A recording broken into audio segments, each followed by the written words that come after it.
एक अकेला train whistle, haunting, फेंट, दूर से आता हुआ, सिर्फ 3 सेकेंड, फिर कंप्लीट साइलेंस, कोई और साउंड नहीं।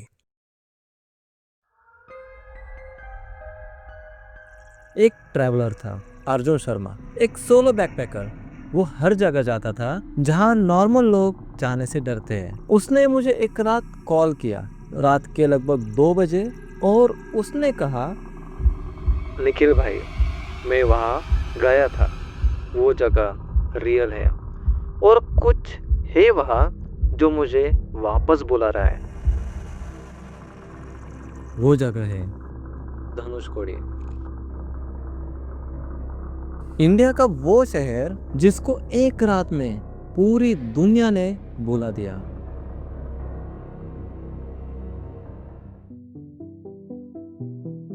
नाइनटीन 1964 से पहले धनुषकोडी एक जिंदा शहर था, तमिलनाडु के सबसे सदर्न टिप पे, जहाँ बे ऑफ बंगाल और इंडियन ओशन मिलते हैं। एंड एक पोर्ट था, 5,000 से ज्यादा लोग रहते थे यहाँ। Railway station, hospital, school, post office, church, मंदिर, सब कुछ था। इवन यहाँ से श्रीलंका की फेरी चलती थी। ट्रेडर्स, पिलग्रिम, फिशरमैन सब आते थे। सुबह ट्रेन आती थी, द पंबन धनुषकोडी पैसेंजर, एक सिंगल डेली ट्रेन जो पंबन से धनुषकोडी तक आते थे। लोग खुश थे, नॉर्मल जिंदगी थी।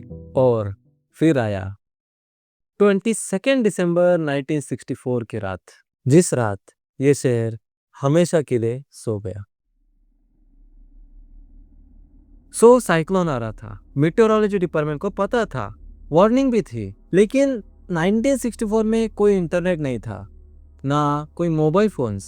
पंबन ब्रिज था, एक ही रास्ता, और शहर तक पहुंचने से पहले रात हो गई।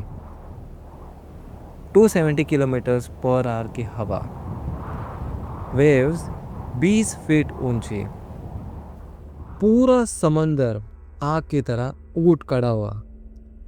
और उसी रात पंबन धनुषकोडी पैसेंजर ट्रेन चल रही थी, 115 लोगों के साथ। पैसेंजर्स, रेलवे स्टाफ, फैमिलीज घर जाने की उम्मीद के लिए। फिर एक मैसिव ओशन वेव क्रैश, फिर कंप्लीट टोटल साइलेंस, कोई म्यूजिक नहीं, कोई विंड नहीं, कुछ नहीं। वो ट्रेन आज भी समुद्र में है, कभी नहीं निकाली गई। गवर्नमेंट ने एक ही डिसीजन लिया, not fit for human habitation. Dhanushkodi को ऑफिशियली घोस्ट टाउन डिक्लेयर कर दिया। 1800 लोगों की मौत एक रात में।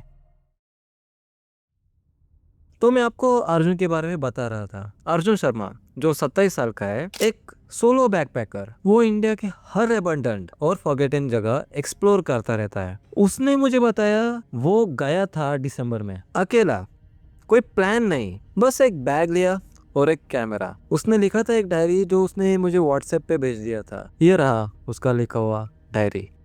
Day 1, arriving at Dhanushkodi. पहुंचने में घंटे लग गए, रोड खत्म होती है, फिर सिर्फ रेत और समंदर। एक शेयर जीप मिली रामेश्वरम से, जीप वाले ने ड्रॉप कर दिया और चला गया। जाते जाते बोला, सनसेट से पहले निकल जाना। मैंने पूछा क्यों? उसने सिर्फ मेरा चेहरा देखा, कुछ नहीं बोला, गाड़ी स्टार्ट कर ली और चला गया। अर्जुन ने रूइंस देखे, वो जो आज भी है। रेलवे प्लेटफॉर्म्स के टुकड़े रेत में आधे डूबे हुए, एक चर्च की दीवारें, छत कब की गिर चुकी थी। सब कुछ अबंडेंट, सब कुछ ब्रोकन, सब कुछ साइलेंट। अर्जुन ने लिखा, यहाँ आने पर एक अजीब फीलिंग होती है, जैसे कोई शहर सांस ले रहा हो, लेकिन तुम सुन नहीं सकते। Diary entry, day 1 evening. Sunset होने लगा, मैं वापस जाने की सोच रहा था, तभी मैंने देखा एक आदमी दूर समंदर की तरफ मुंह करके खड़ा था। मैं काफी देर तक देखता रहा, वो हिला नहीं, एक बार भी नहीं। फिर मैं गया वहां तो देखा वहां कोई नहीं था, एंड रेत पे कोई फुटप्रिंट्स नहीं थे। वहां तक जाने के एंड वहां से आने के कुछ नहीं। अर्जुन ने कॉल किया मुझे उस रात, बोला, निखिल भाई, मैं 100% श्योर हूँ कोई था वहां, मैं पागल नहीं हूँ।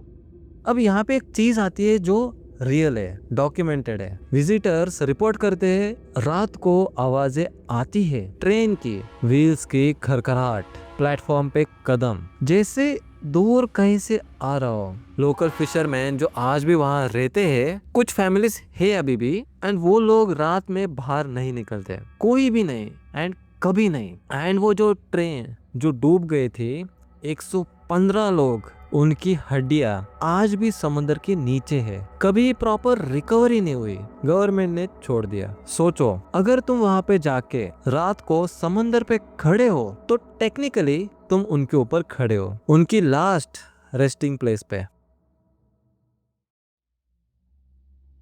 अर्जुन को जाना चाहिए था, वो जानता था सनसेट के बाद यहाँ नहीं रहना चाहिए। जीप वाले ने भी बोला था, लोकल्स ने भी बोला था, लेकिन वो रुका। उसने लिखा, रात के 1 बज रहे थे, सब कुछ शांत था, सिर्फ समंदर की आवाज।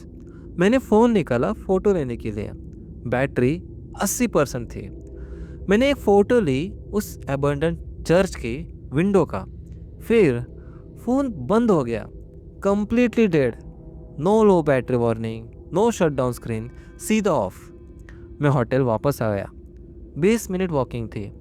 जब मैं कमरे में पहुंचा, फोन ऑटोमेटिकली ऑन हो गया, चार्ज 78% था और वो फोटो कैमरा रोल में थी। अर्जुन ने वो फोटो मुझे भेजा।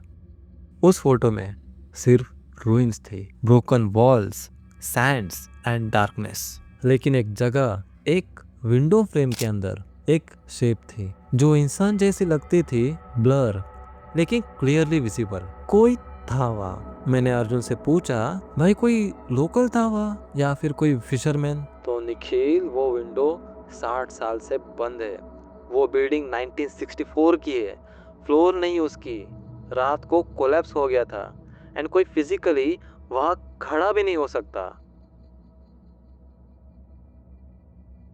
धनुषकोडी आज भी वैसा ही है, गवर्नमेंट ने कभी रीबिल्ड ही नहीं किया। कुछ लोग कहते हैं डेलिबरेटली नहीं किया, क्योंकि कुछ चीज है वहाँ जो उन्हें भी समझ नहीं आ रहा। अर्जुन ने लास्ट में एक चीज बोली, भाई मैं वहाँ वापस जाना चाहता हूँ, जानता नहीं क्यों कोई चीज बुला रही है, मैं रेजिस्ट करना चाहता हूँ लेकिन मैं बुक कर रहा हूँ टिकट। एंड उसके बाद से अर्जुन का कोई मैसेज नहीं आया। मैंने ट्राई किया कांटेक्ट करने का, नंबर स्विच ऑफ है।